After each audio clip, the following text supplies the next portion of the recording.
Hello again. Hey, Fire Agate Mark here. How's it going? Today I'm going to be carving a window from beginning to end.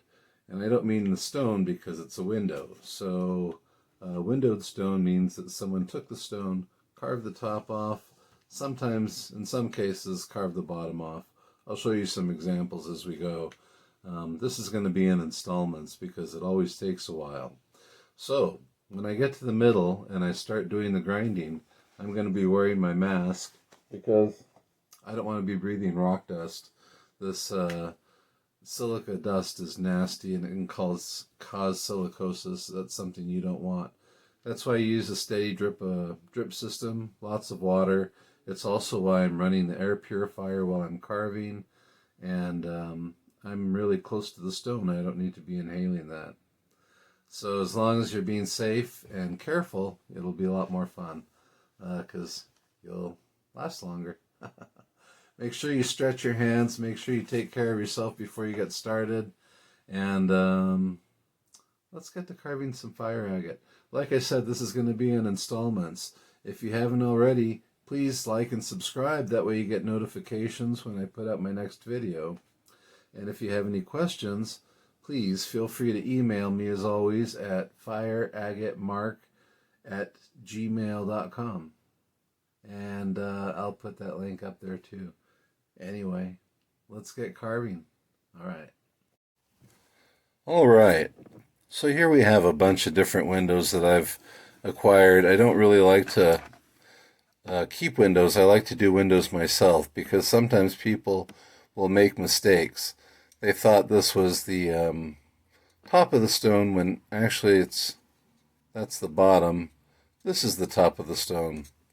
So this is the layer that you'd be grinding off. So they probably should have cut right about there and started their work. That's why it gets kind of tricky. But this is a demo of a window that wasn't really done well. You could still use this as the bottom of the stone. It's an indicator. See, there's the green flash. So you'll still find good color in there more than likely.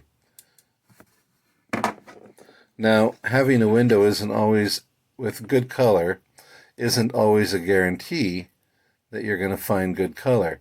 As you see, you've got some purple, there's some green. Let's zoom in a bit. There we go. There's some purple, some green, some yellow, some orange. Really pretty colors. So you'd think that once you start, you're good to go, but the layer is really thin. So this agate can be salvaged from about here down to produce these colors. But one thing you can do is instead of carving the bubbles concave like this, instead of carving over the bubbles, this one's nearly done. Instead of going over and over the bubbles, you carve convex and carve into the bubbles to maximize that blue-purple flash, get some of that green so we'd hollow out the middle. So that's still doable. I like this one because it's got that really pretty blue flash indicating that it might be present still. Although this is the bottom of the stone, this is the top of the stone. So I've started on it. It was cut flat and I've been grinding away on it.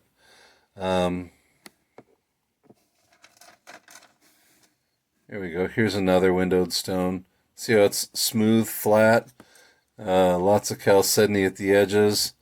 In this instance, I would be using something really coarse. These are diamond wheels. They come in 40 grit, 80 grit, 120 grit, and I think even it might have a 600 grit. This is Diamond Pacific. You can check them out at diamondpacific.com. I would clear away all this chalcedony, get down to that really pretty green, and then just trace it down. This one is still being done, and it's still in the rough, but I would like to continue working on this one. See, from the reflection, you can see the flat portion, and I've just been kind of opening it up and whittling away. So this is what we're going to work on. This is the window. Okay, let me get this focused. Alright, I've opted for a coarse bit to kind of do my rough work. I'm going to expose through here just to the layer right above that purple. That's the purple I want to salvage. So any of the brown, other junk, I'll work with my coarse bit. I'm going to use a coarse drum, rounded tip drum, and I'm also using an inverted cone bit, also in coarse. So 60 grit, 80 grit, that's coarse, that's where I'm looking. Okie doke. I like to use lots of water. Right now I'd be wearing a mask, and as I do this a little bit further in, I am going to be wearing a mask. So I highly recommend that. You don't want to be doing this otherwise. Lots of moisture, you don't need a lot of pressure. You can take a kitchen scale and the bit and press down. When you're pressing down with the bit and the handle, and I like to choke up, you notice, I'm going to be applying about an ounce to 2 ounces of pressure. Really no more than that. I mean, that's when the tool starts doing its own work. And as far as speed, I'm going about 5,000 RPM. Nice and slow. Steady.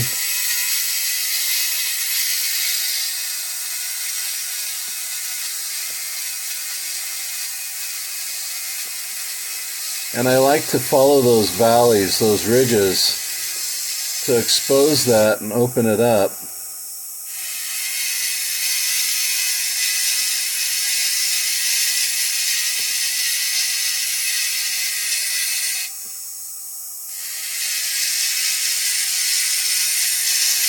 And again, you can fast forward through this. This is just repetitive work to expose the color.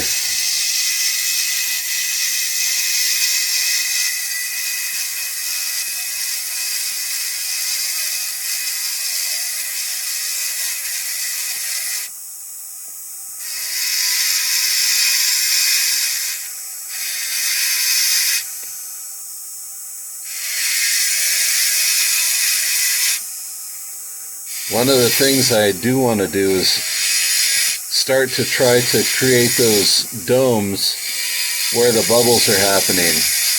I'm going to define the bubble by going around the bubble and removing the outskirts.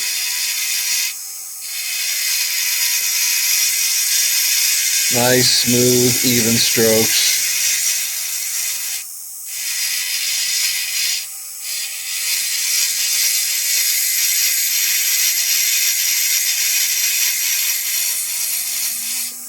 And you notice I keep rotating the stone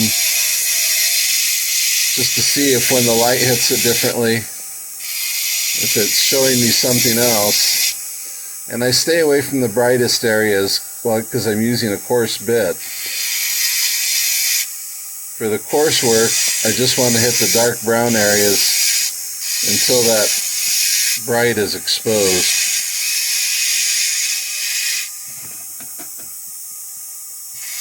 And you can also use this method. Grind, douse the stone, do some more grinding.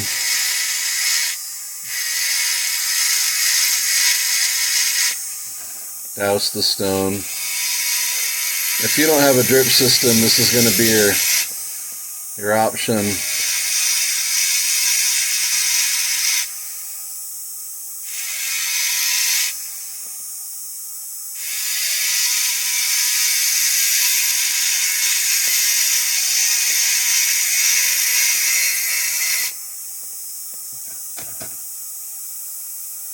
You'll start to see those bubbles get brighter as you go. We're just peeling away layers, right down to that color layer.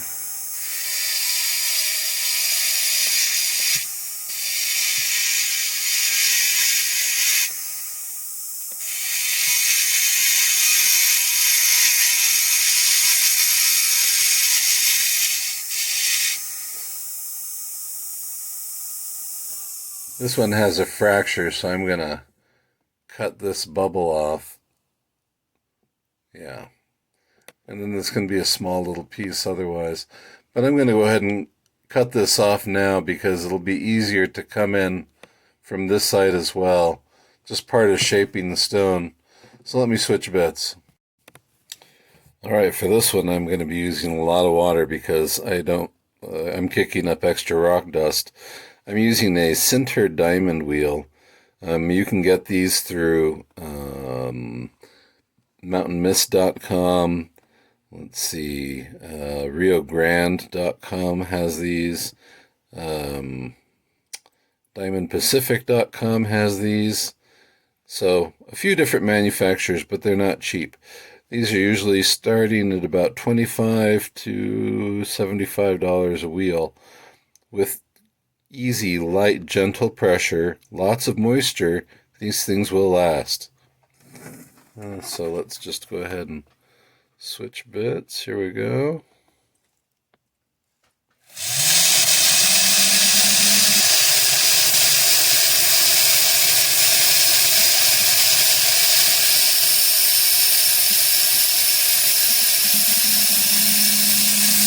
And this is maybe 1 ounce of pressure into the stone. It's almost nothing.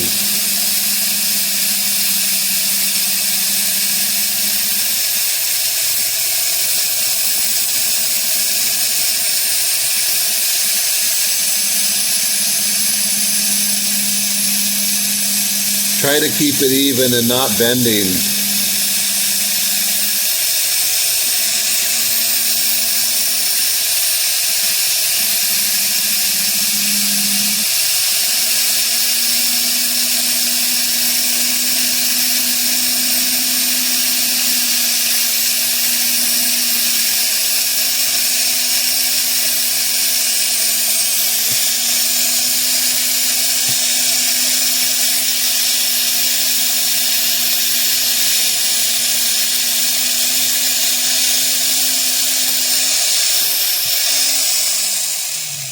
There we go. Yeah, it's better.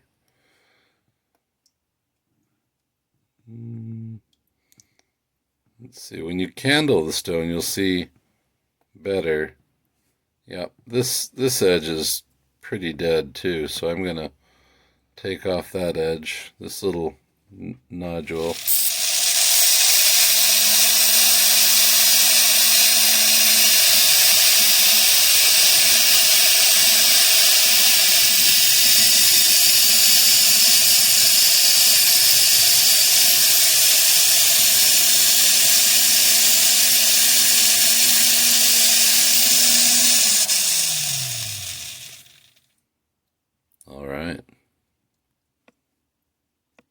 Alright, go ahead and switch bits again. Alright, now we've got that lopped off. I switched back to the inverted cone in the course, and I'm going to go ahead and slip my mask on, and so I'm going to be done talking. So right now, I'm just going to do some course work, and when I'm done with it, then I'll get back to the narrative point. So if you want, at this point, you can just kind of fast forward 2 times speed until I'll give a hand signal, do something like this, and then we'll just, you can slow it down. Okie dokie.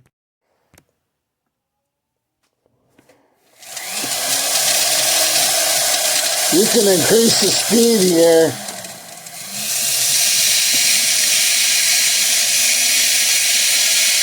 For your coursework.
go ahead and change bits real quick. Let's see. I'm going to go with something that's medium and centered. This is a Varencourt cone. It used to be much larger. They're fully centered, so as it wears, it continues to cut evenly. Hang on, there's a little water on the glass. I'll just sponge that away real quick. Okie doke.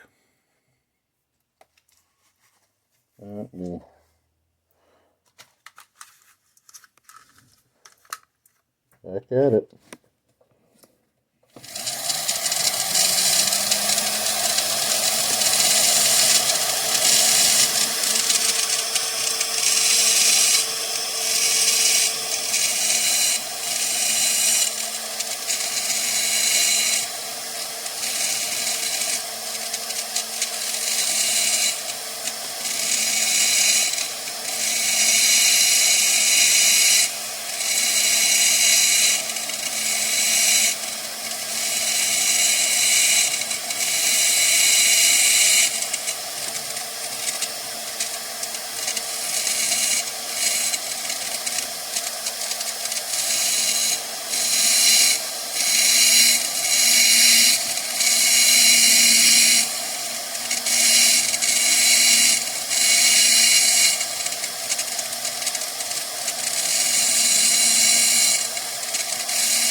So this is a time to stop and assess the stone.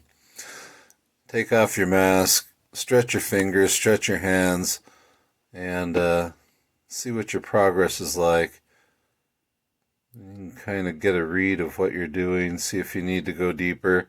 I was just kind of smoothing out the edges, and I'm going to continue to do a little more cutting down here to expose some of that green and purple. I'd like to chase the purple on this ridge. It looks like there might be a hole. I'll open it up and see what happens. All right. Let's get back to carving.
Alrighty.